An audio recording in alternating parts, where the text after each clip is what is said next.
आपको ये बात तो माननी होगी कि किसी ने बिल्कुल सही कहा है, the pleasure of the moment can be the poison of the future.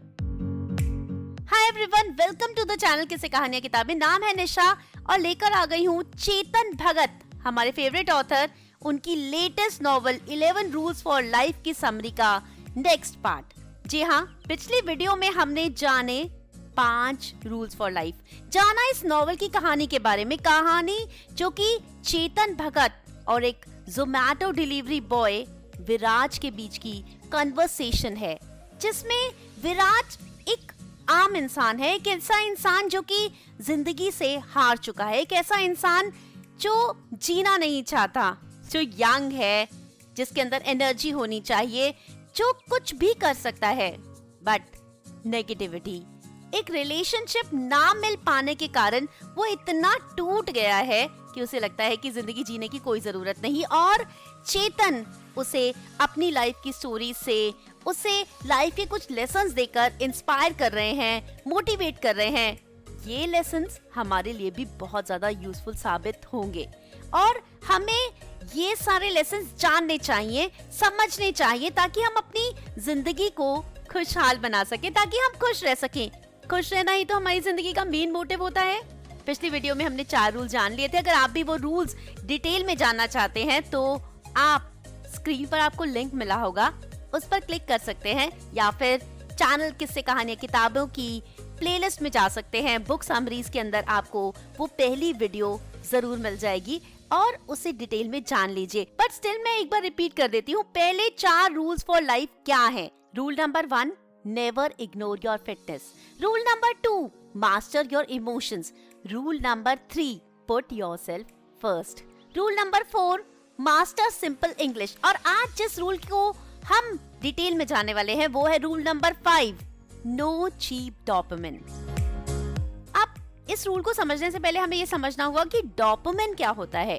Dopamine एक ऐसा क्रूशियल न्यूरोकेमिकल है जो हमारे ब्रेन की मोटिवेशन और रिवॉर्ड सर्किट को कंट्रोल करता है, और इस डोपामिन के साथ हमें मिस कभी नहीं करना चाहिए। अगर आप डोपामिन के बारे में बहुत अच्छे से डिटेल में पढ़ना चाहते हैं तो आप कुछ नॉवेल्स पढ़ सकते हैं जो कि आपको इंटरनेट पर इजीली मिल जाएंगी। उनमें से 1-2 हैं dopamine nation 3, the molecule of more. हमारा ब्रेन जो बहुत सारे अच्छे काम करता है, उनमें से एक बहुत इंपॉर्टेंट ये सिक्रीशन और प्रोडक्शन ऑफ डोपामिन है, जो हमारे लिए बहुत इंपॉर्टेंट है। डोपामिन जो हमारे कुछ भी करने की मोटिवेशन को कंट्रोल करता है, डिजायर को कंट्रोल करता है। आपको आइसक्रीम खाने का मन कर रहा है, डोपामिन वो ही रिस्पॉन्सिबल है इसके लिए। आपको सोने का मन कर रहा है, आपको काम नहीं करने का मन कर रहा, वो सब भी डोपामिन ही है, बट ये चीप डोपामिन है। और हमें कौन सा डोपामिन चाहिए? हमें चीप डोपामिन नहीं चाहिए, हमें डोपामिन कमाना होगा, और हमें अच्छा वाला डोपामिन चाहिए जो हमें अच्छी चीजों के लिए मोटिवेट करे। आपको कुछ भी चाहिए, कुछ भी और चाहिए, कुछ भी चाहने की डिजायर जो है वो डोपामिन ही कंट्रोल करता है। इसलिए ये वो न्यूरोकेमिकल है जो हमें प्लेजर एक्सपीरियंस करने में हेल्प करता है, जिसकी वजह से हमें खुशी मिलती है। अब हमें कौन सी खुशी चाहिए? आज की खुशी। आज की खुशी कल के लिए बहुत भारी पड़ सकती है। अगर आज हम बहुत अच्छी चीजें खाएं, छोले भटूरे खाएं, आइसक्रीम खाएं, पिज्जा खाएं, तो कल वेट बहुत बढ़ जाएगा और उसे कंट्रोल नहीं कर पाएंगे। उसकी वजह से हमें बीमारियां लग सकती हैं। इसलिए हमें अपने ब्रेन का डिटॉक्स करना पड़ेगा। सिर्फ बॉडी डिटॉक्स से काम नहीं चलेगा, हमें चीप डोपामिन से अपने ब्रेन को डिटॉक्स करना होगा। हमें अच्छा डोपामिन कमाना होगा जो हमें अच्छी चीजों के लिए मोटिवेट करे। लॉन्ग टर्म गोल्स रखिए, शॉर्ट टर्म नहीं। आज की खुशी के बारे में मत सोचिए, कल हम कैसे खुशियां पा सकते हैं, हमारी आने वाली जिंदगी कैसे खुशहाल हो सकती है, उसके बारे में सोचिए। हाँ, आज की खुशी भी इम्पोर्टेंट है। अब आप बोलेंगे कि कुछ लोग कहते हैं कि आज ही जो करना है कर लो, कल आए ना आए। कल आएगा तो जरूर, बट बीमारियों के साथ आया तो बहुत प्रॉब्लम होगी। इसलिए आप आज की खुशी पाइए। आपको जो खाने का मन कर रहा है, जो करने का मन कर रहा है, कीजिए, बट मॉडरेटली। हर चीज एक लिमिट में अगर हम करें तो वो हमारे लिए उतनी हानिकारक नहीं होती। तो आपके लिए लाइफ का लेसन क्या है? एडिक्टिव चीजों से दूर रहिए, कम से कम 30 दिन। 30 दिन में शायद आपको उन चीजों से दूर रहने की आदत पड़ जाए, अपने डोपामिन सिस्टम को हमें रीसेट करना होगा और उसे हमें उन चीजों के लिए प्रिपेयर करना होगा जो हमें लॉन्ग टर्म में चाहिए। फिटनेस के बारे में सोचिए, लाइफ के गोल के बारे में सोचिए, अपने प्रोफेशन के बारे में सोचिए, अचीवमेंट्स के बारे में सोचिए। आज अगर आप पूरा दिन सो जाएंगे तो आज आपको हो सकता है खुशी मिले, पर कल एग्जाम में फेल हो गए तो आने वाले बहुत टाइम के लिए आप दुखी हो जाएंगे।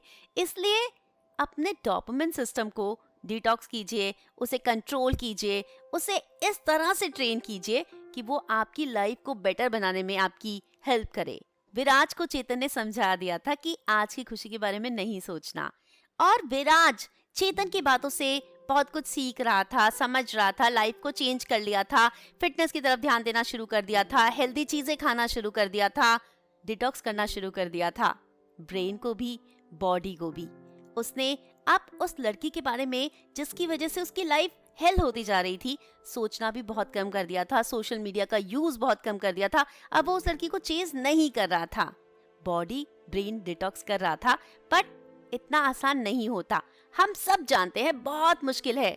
वही है rule number 6, chase the hard things. Ordinary और एक्स्ट्रा ऑर्डिनरी के बीच में क्या डिफरेंस होता है? वो छोटा सा एक्स्ट्रा, सिर्फ यही तो डिफरेंस है, और उस एक्स्ट्रा को हमें अपनी जिंदगी में लाना है। हमारे बड़े हमेशा कहते हैं ना कि जिंदगी आसान नहीं है, और ये ही सच है। हम जिंदगी को आसान बनाने के पीछे क्यों पड़े हैं? आज आसान बनाएंगे कल मुश्किल हो जाएगी। इसलिए लाइफ में स्ट्रगल करना सीखिए। लाइफ को इजी बनाने के बारे में मत सोचिए, रोज कुछ हार्ड कीजिए, कुछ मुश्किल कीजिए, स्ट्रगल कीजिए लाइफ में, ताकि आप मुश्किल चीजों को अचीव कर सके, और उसे अचीव करने में हेल्प करेगा आपके लिए rule number 7, eat the elephant. सुनकर बहुत अजीब लग रहा है ना? एलिफेंट? अगर मैं आपसे पूछूं क्या आप एक एलिफेंट खा सकते हैं, आपका जवाब क्या होगा? Obviously no, big big no. एक छोटा सा इंसान एक इतना बड़ा एलिफेंट कैसे खा सकता है? नहीं खा सकता। पर चेतन भगत का कहना है खा सकता है। कैसे? एक एलिफेंट का एवरेज वेट होता है अराउंड 3500 केजी, और हम अगर एक एवरेज इंसान की बात करें तो एक दिन में खाते हैं 1.5 केजी फूड। इसका मतलब एलिफेंट के अगर हम छोटे छोटे पीसेस करें तो एक एलिफेंट खाने में लगेंगे तो सही 6.5 साल, बट हम एलिफेंट खा सकते हैं। एलिफेंट जैसे ही होते हैं वो बड़े बड़े चैलेंजेस, वो बड़ी बड़ी चीजें जिन्हें हमें अचीव करना है, जो हमें आज इम्पॉसिबल लगती हैं, बट हमें क्या करना है? प्लानिंग करनी है। धीरे धीरे स्टेप बाय स्टेप उस चीज तक, उस गोल तक कैसे पहुंचना है, इसकी प्लानिंग करनी है, और उस प्लानिंग को सक्सेस बनाने के लिए मेहनत करनी है। अब आपसे कोई पूछे कि आप एलिफेंट खा सकते हैं, तो जवाब होगा हाँ, खा तो सकते हैं, टाइम लगेगा। ऐसे ही आपका कोई भी गोल है जो आपको अचीव करना है, वो कितना भी बड़ा हो, बट आप उसे अचीव कर सकते हैं अगर आप कंसिस्टेंटली उस पर काम करें, अगर आप एक प्लान सेट बनाएं, अपने आप को हमेशा मोटिवेटेड रखें, उस गोल की तरफ एफर्ट करते रहें, छोटा छोटा स्टेप उस तरफ चलते रहें, तो एक ना एक दिन आप उसे अचीव कर सकते हैं। विराज समझ रहा था चेतन उसे क्या कह रहे हैं। विराज का कहना था कि पर अब मैं कैसे क्या करूं? डायरेक्शन होना तो बहुत जरूरी है। अभी तक जो चेतन ने उसे कहा उससे विराज बहुत कुछ समझ गया था, लाइफ में बहुत सारे चेंजेस ले आया था, अपनी पर्सनालिटी को बेटर बनाने के लिए एफर्ट्स कर रहा था। अब उसे क्या करना था? उसे एक डायरेक्शन ढूंढनी थी कि उसे लाइफ में अचीव क्या करना है।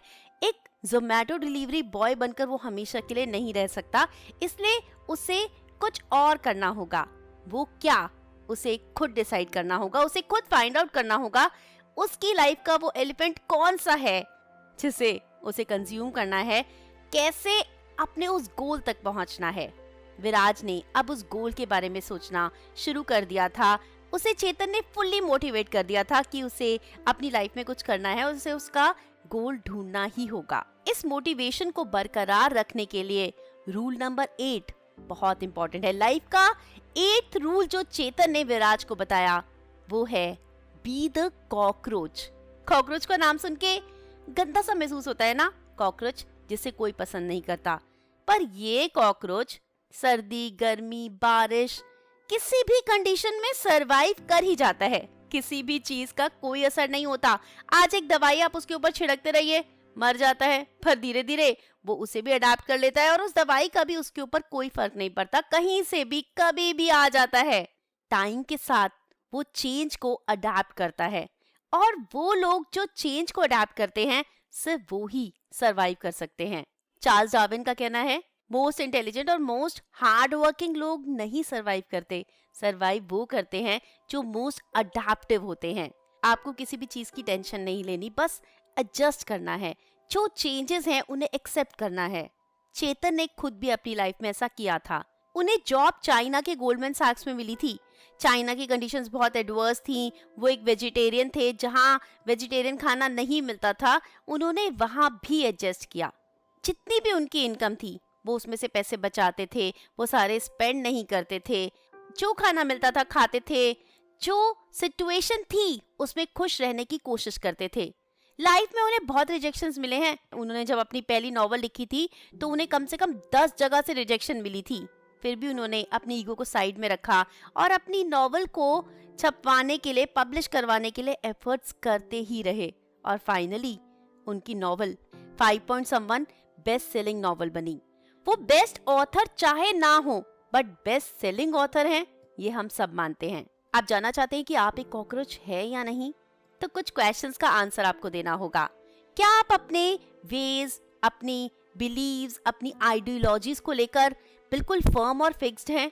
क्या आपको अपने आसपास की सराउंडिंग्स फेमिलियर चाहिए, कंफर्टेबल चाहिए, तभी आप ठीक से काम कर पाएंगे? क्या आपको ऐसा लगता है कि आपने जो करियर चूज किया है, आप जिस पॉलिटिकल पार्टी को फॉलो करते हैं, आपके जो फ्रेंड्स हैं, आपके जीने का तरीका सिर्फ वो सही है, बाकी सब गलत? क्या आप जानते हैं कि आपको समय के साथ बदलना चाहिए, फिर भी आप नहीं बदल सकते? आपका कहना है कि नहीं, मुझे चेंज एक्सेप्टेड नहीं है।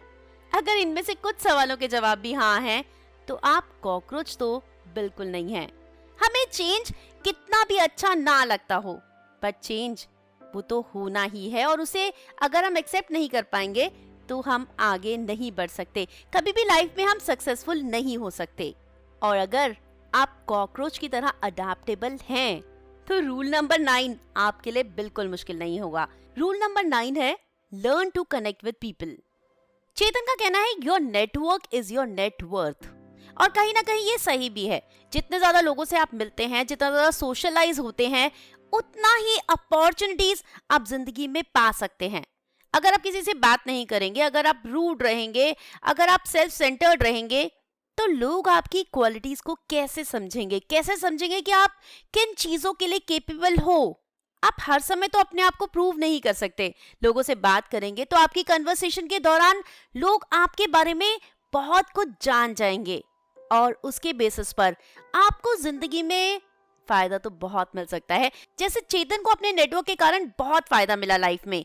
उनका एक बॉस बहुत टॉक्सिक था, उन्हें वो बॉस बिल्कुल पसंद नहीं था, वो नौकरी छोड़ना चाहते थे। तब उन्हें एक जगह पर अपना पुराना बॉस मिला, उन्होंने उसे डिनर पर घर पर इनवाइट किया। घर पर इनवाइट कर कर उन्हें अच्छा सा खाना खिलाया और तब बताया कि वो अपने बॉस से बहुत परेशान है, नौकरी छोड़ना चाहते हैं। 3 महीने बाद ही सही, बट उस पुराने बॉस ने चेतन को एक नई अपॉर्चुनिटी दी, एक नई नौकरी दी। जब उनकी कंपनी में कोई ओपनिंग आई तो उन्होंने चेतन को ही बुलाया, क्योंकि चेतन ने एक पॉजिटिव अच्छा इम्पैक्ट उस बॉस पर छोड़ा था। यही नहीं, वो जिम जाते थे और उस टाइम वो हाफ गर्लफ्रेंड प्रोड्यूस करने के बारे में सोच रहे थे। जिम में एक आदमी को देखकर वो रोज मुस्कुराते थे और बाद में वही आदमी उनकी हाफ गर्लफ्रेंड नॉवल को प्रोड्यूस करने में मददगार साबित हुआ। अब विराज का यहाँ पे एक क्वेश्चन था कि मैं अपनी नेटवर्क कैसे बनाऊं, मैं कैसे लोगों के साथ कनेक्ट हूं, कैसे लोगों के साथ बात करूं। मैं डिलीवरी बॉय हूं, मैं किसी के घर पर अगर सामान खाना डिलीवर करने जा रहा हूं तो मैं उनसे बात तो नहीं कर सकता, वो मुझसे बात करना तो पसंद नहीं करेंगे। तब चेतन ने कहा कि अपॉर्चुनिटीज हमें खुद ढूंढनी होती है। तुम रेस्टोरेंट्स के बाहर खड़े होते हो, रेस्टोरेंट्स के वेटर से बात कर सकते हो, जो खाना बना रहा है उससे बात कर सकते हो, ओनर से बात कर सकते हो, तुम्हारे साथ काम करने वाले लोगों से बात कर सकते हो। धीरे धीरे लोगों के ऊपर एक अच्छा इंप्रेशन छोड़ सकते हो और इससे तुम्हें लाइफ में नई अपॉर्चुनिटीज मिल सकती हैं। हम हमेशा नहीं सोच पाते कि हमें जिंदगी में क्या करना है। कई बार कोई बहुत अच्छी अपॉर्चुनिटी हमें मिल जाती है और हम उसे ग्रैब कर लेते हैं, जो सक्सेसफुल होने के लिए सबसे बड़ा सोर्स साबित होती है। ऐसा ही कुछ विराज कर सकता है। चेतन ने उसे इंस्पायर किया और बताए 2 मेन स्टेप्स नेटवर्क सुधारने के। पहला, ज्यादा लोगों के सामने एटलीस्ट आओ, get in front of more people. अगर बात नहीं भी कर पा रहे तो एटलीस्ट बाकी लोगों की बातें सुनो, उससे सीखो, उससे समझो। कोई नई जानकारी तो तुम्हें जरूर मिलेगी जिसे तुम यूज कर पाओगे।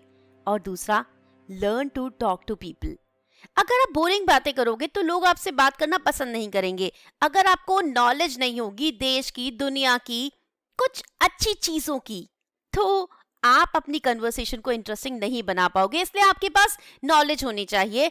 इससे आपका बात करने का तरीका इंप्रेसिव होना चाहिए और ये सीखना बहुत जरूरी है। अगर आप लोगों से बात करके उन्हें एंगेज करना सीख लो तो नेटवर्क बनाना कोई मुश्किल काम नहीं। आप भी समझ रहे होंगे कि आपकी लाइफ में भी बहुत सारी चीजें गलत हो रही हैं, बहुत सारी चीजों को सुधारना बहुत जरूरी है। और अगला स्टेप, स्टेप 10, बहुत बहुत ज्यादा इंपॉर्टेंट है। अगर इस स्टेप को फॉलो नहीं किया तो पिछले सारे स्टेप्स को फॉलो करने का भी कोई फायदा नहीं होगा। ये स्टेप है, स्टेप नंबर 10 है, इट्स माय फॉल्ट।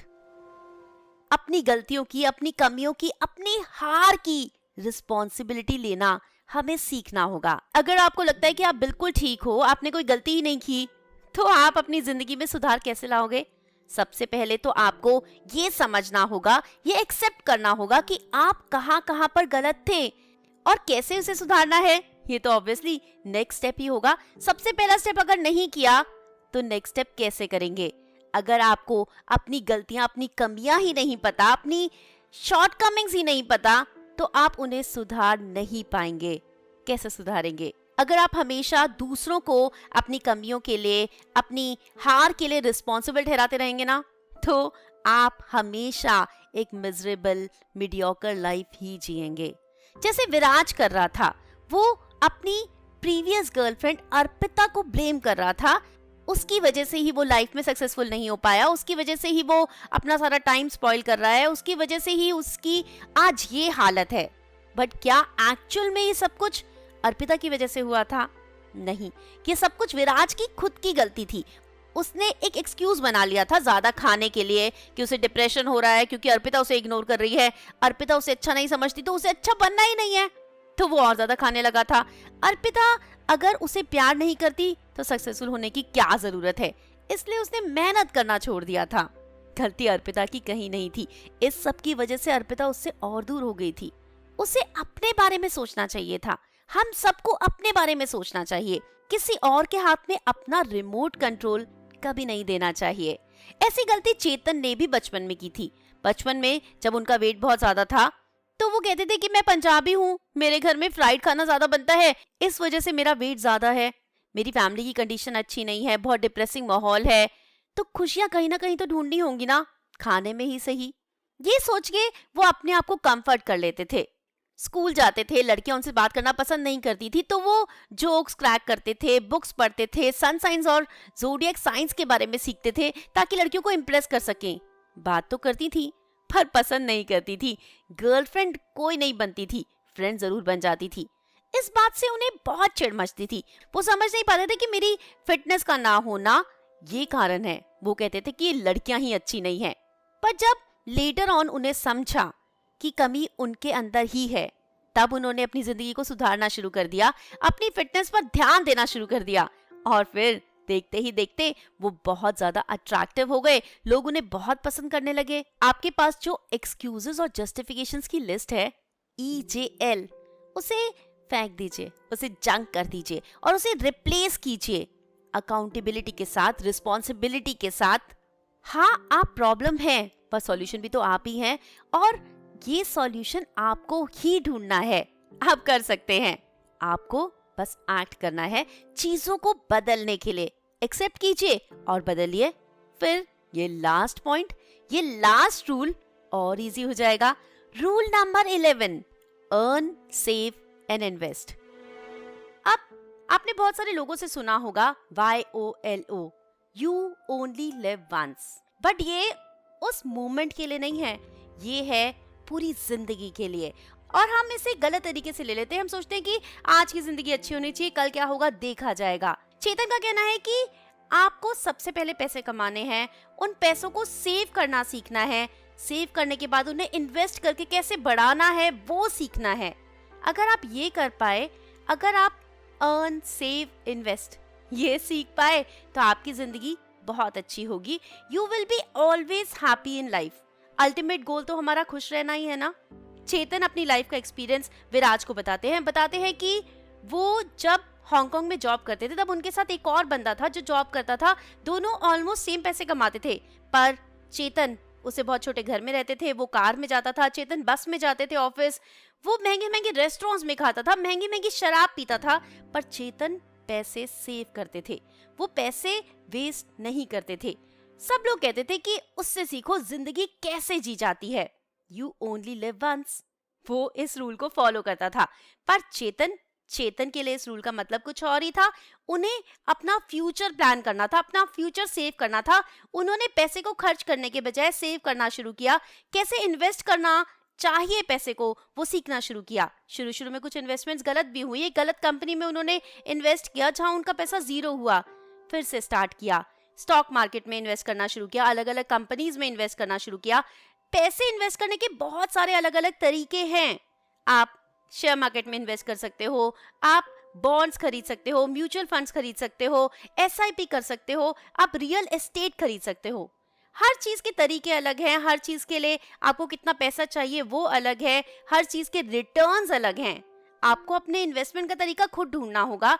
आपको देखना होगा कि क्या आपको सबसे ज्यादा समझ में आता है, या फिर आपके पास कितना पैसा है, कितने टाइम तक आप रख सकते हो। अगर आप रियल एस्टेट में इन्वेस्ट करते हो तो आपको बहुत सारा पैसा चाहिए होगा। जब चाहिए आपके लिए पैसा निकालना इतना आसान नहीं होगा, क्योंकि रियल एस्टेट को बेचकर पैसा निकालना थोड़ा मुश्किल, थोड़ा टाइम टेकिंग होता है। वहीं शेयर मार्केट्स में आप कभी भी शेयर्स बेचकर पैसा निकाल सकते हो। जरूरतें अलग हो सकती हैं, तरीके अलग हो सकते हैं, पर मेन मोटिव है पैसा इन्वेस्ट करना।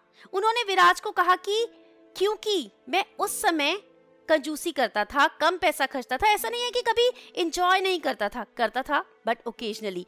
पार्टीज भी करता था बट ओकेजनली, घूमने भी जाता था, अच्छा खाना भी खाता था, बट रोज रोज नहीं।